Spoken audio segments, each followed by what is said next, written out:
Welcome to Gemara Academy. In this class, we will learn Tesis Dibur Maschel Rechova Shisha Pater. Let's begin by looking at the chart of the Gemara so we can see what Tesis is coming to explain. So here we have the teaching of Abaye that if somebody threw a basket that's 6 tvachim wide from the Rosh Hashanah to the Rosh Hashanah, he's Pater. Since this basket is no longer an object, it's a Rishus. And if one throws a Rishus from the Rosh Hashanah to the Rosh Hashanah, he is Pater. So this is the part of the Gemara that Tesis is coming to talk about and explain, and let's see the general outline of Tosfos.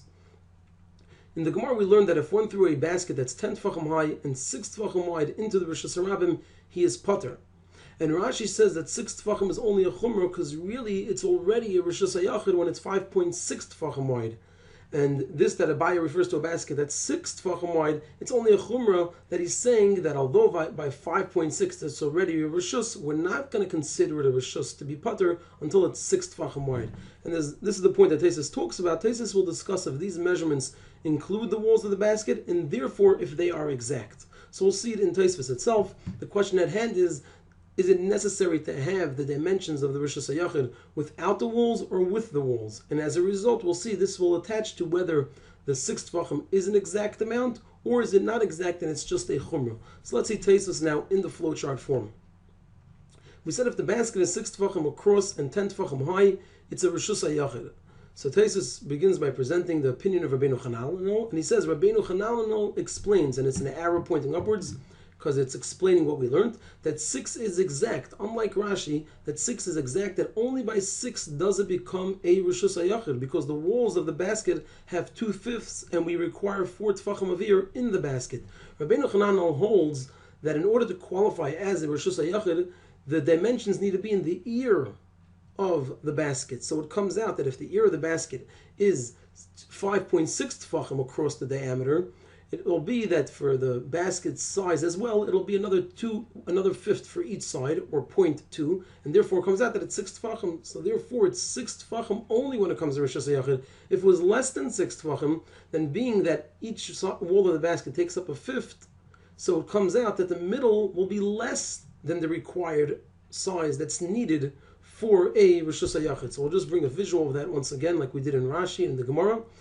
The square has to fit inside, which is the square is 4 tefachim by 4 tefachim, and it'll come out that the inside is going to be 5.6, like we showed last time, that each tefach is a tefach and 2/5. So if we have 4 tefachim, we need 4 2/5. So it's 1, 2, 3, 4 2/5. So that totals, besides the 4 tefachim, we have a tefach and 3/5, which is 4, 5, and 3/5, which is 5.6. 5.6 tefachim across. In addition, says Rabbeinu Chananel, we also have the walls of the basket. They're not part of the equation, and therefore it comes out that the basket needs to actually be 6 tefachim to qualify as a Rosh Hashanah. So this is the opinion of Rabbeinu Chananel. Now the next part of Tosfos really would be appropriately in a way beneath this, but we put it on the side because it'll clear up the Tosfos and be able to make it more understandable how to view the information. So it comes from the side, and Tosfos says, even though there's only 10 tefachim of height with the bottom, when it comes to the height of it, we're clearly not saying that there's 10 tefachim inside, because if there's 10 tefachim inside of ear plus the bottom, then it'll always come to rest partially in the Makom P'tur. So even though there's only 10 tefachim of height with the bottom, so we see a distinction according to Rabbeinu Chananel between the width and the height. By the width, we need it to be the 4 tefachim measurement in the ear, and in the height we're including also the walls. So he explains, by the height the basket is included in the shear. That's how it works, and he continues on and supports this. So he's addressing a question and answers. Yes, the height is different, and what's the proof to this? For the halacha is gidud hey umechitza hey mitztarfim, which means that if there is a hill that's 5 tefachim high, and on top of it walls that are 5 tefachim high, we combine them and it's considered a Rosh Hashanah. So clearly we see that it doesn't have to actually have ear that's 10 tefachim high. It's enough as long as together with the base it's 10 tefachim high, and as a result we have gidud hey mechitza hey mitztarfim. The gidud is the hill and the mechitzas are the walls, even though it ends up that there's only 5 tefachim of ear. And now Tosfos supports this proof, which is as follows. Even though Rashi explains it's a case of making a wall around the pit, Rashi explains that gidud hey umechitza hey mitztarfim means gidud refers to one who dug out a pit, so the ear of the pit. Umechitza is the enclosure, the walls around the pit. So it comes out that there are 10 tefachim of ear.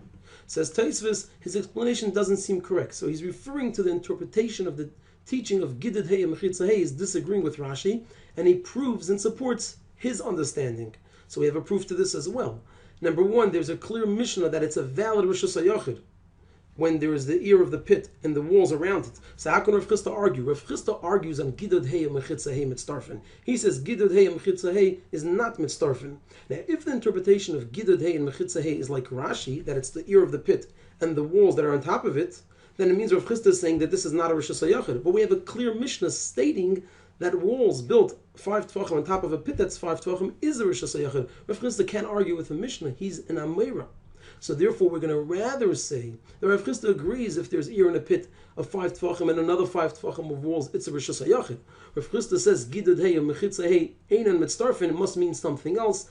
And Tosfos is saying what it means is a hill and on top of it walls. So he's bringing out his point that we see that by the Rosh Hashanah's height, we could include the base of it as well. And his second proof is Rav Chisda agrees when by 2 courtyards, it's supposed to be by 2 courtyards. There's a din by 2 courtyards that one courtyard is lower, another one is higher, and the upper courtyard has a wall that, let's say, is 5 tefachim high, but in addition, there's also the wall of the lower courtyard.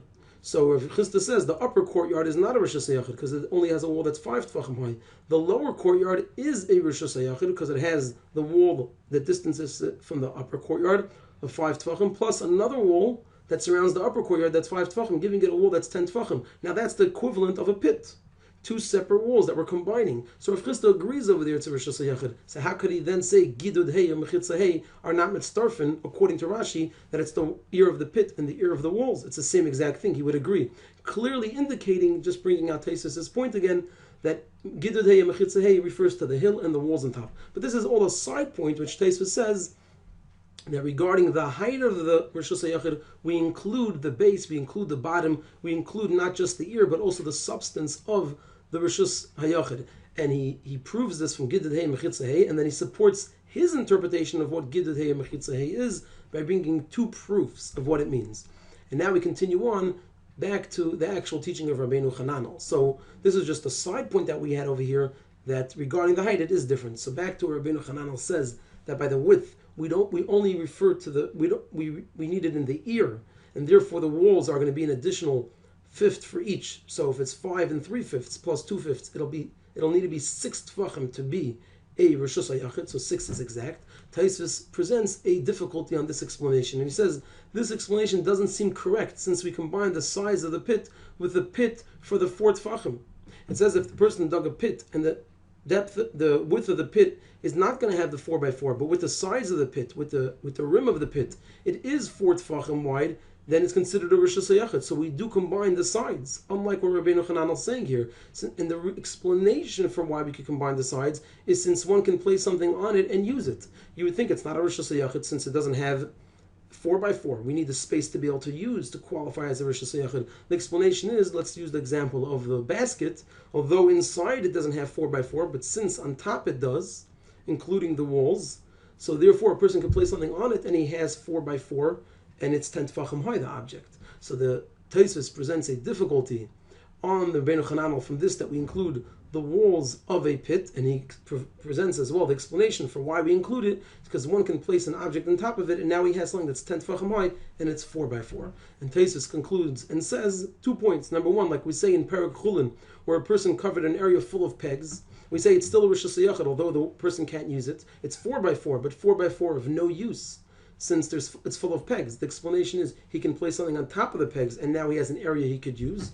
And the final point that Tosfos says is, rather we must say, like Rashi, that 6 tefachim isn't being exact. Rather, it's just a chumrah, because it's already a Rosh Hashanah when it's 5.6, including the walls. We don't need 5.6 of ear, rather it's 5.6 with the entire object. So to summarize the Tosfos, we begin by presenting the opinion of Rabbeinu Hananel, who says that in order to qualify as a Rosh Hashanah, it needs to have the 4 tefachim by 4 tefachim in width, which by a circle is 5.6. It needs to have it in the ear of the basket. As a result, the Abaye speaks about 6 tefachim because it's additional space for the walls. So the 4x4 must be in the ear. Then Tosfos moves to a side subject, which is, he says that although this is true regarding the width, it's not true regarding the height, and he brings proofs to it and negates Rashi's explanation of his proof, and he proves what he said is correct, that we clearly see that Gidud Hey or Mechitza Hey means walls and a hill. So we see that by the height, we don't actually need the ear. We can use ear and 5 tvachim of hill.